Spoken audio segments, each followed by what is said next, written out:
Hi നമസ്കാരം, എൻ്റെ പേര് ബിജു. ഇന്ന് ഞാൻ പറയാൻ പോകുന്ന വിഷയം എന്ന് പറയുന്നത് ഹെയർ സ്പായെ കുറിച്ചിട്ടാണ്. ഒരുപാട് പേർക്കുള്ളൊരു ഡൗട്ടാണ്, ഹെയർ സ്പാ എന്തിനാണ് നമ്മൾ ചെയ്യുന്നത്, ഹെയർ സ്പാ ചെയ്ത് കഴിഞ്ഞാൽ മുടി സ്ട്രെയിറ്റ് ആവുമോ എന്നൊക്കെയുള്ള കുറേ ഡൗട്ടുകളുണ്ട്. അതിനെ പറ്റിയിട്ടാണ് ഇന്ന് പറയുന്നത്. നമ്മുടെ സ്കാൽപ്പിലെ ഇമ്പ്യൂരിറ്റീസൊക്കെ റിമൂവ് ചെയ്ത് മുടി നല്ല സിൽക്കി ആയിട്ടും ഷൈനിങ് ആയിട്ടും ഒക്കെ ഹെൽത്തി ആയിട്ടും ഒക്കെ ഇരിക്കാൻ വേണ്ടിയിട്ടാണ് നമ്മൾ ഹെയർ സ്പാ ചെയ്യുന്നത്. ഒരുപാട് തരം ഹെയർ സ്പാ അവൈലബിൾ ആണ്.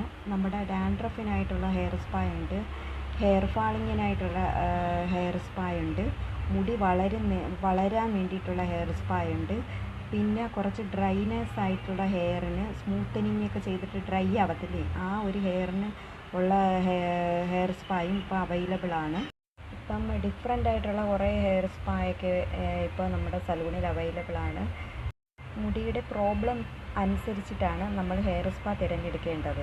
ഏജ്ഡ് ആയിട്ടുള്ള ഹെയർ ആണെങ്കിൽ അതിനുള്ള ഹെയർ സ്പാ ഉണ്ട്. മുടി ഒത്തിരിയായിട്ട് പൊഴിഞ്ഞ് പൊട്ടി അങ്ങനെയൊക്കെ വരുന്ന ഹെയറിനാണെങ്കിൽ അതിനനുസരിച്ചിട്ടുള്ള ഹെയർ സ്പായ അവൈലബിൾ ആണ്. പിന്നെ നമ്മളിത് ചെയ്യേണ്ടതെന്ന് വെച്ചാൽ പ്രോപ്പറായിട്ട് എല്ലാ മാസവും ചെയ്യുന്നത് വളരെ നല്ലതാണ്. മാസം ചെയ്ത് കഴിഞ്ഞിട്ട് പിന്നെ ഒരു 6 മന്ത് കഴിഞ്ഞിട്ടായിരിക്കും അവർ വന്ന് ചെയ്യുന്നത്. അപ്പോൾ നമ്മുടെ ക്യാഷ് വെറുതെ പോകത്തേ ഉള്ളൂ. അപ്പോൾ നമ്മൾ ഹെയർ സ്പാ ചെയ്യുമ്പോൾ എല്ലാ മാസവും ചെയ്യണം. എല്ലാം തിരഞ്ഞെടുത്തിട്ട് വേണം ചെയ്യാനായിട്ട്.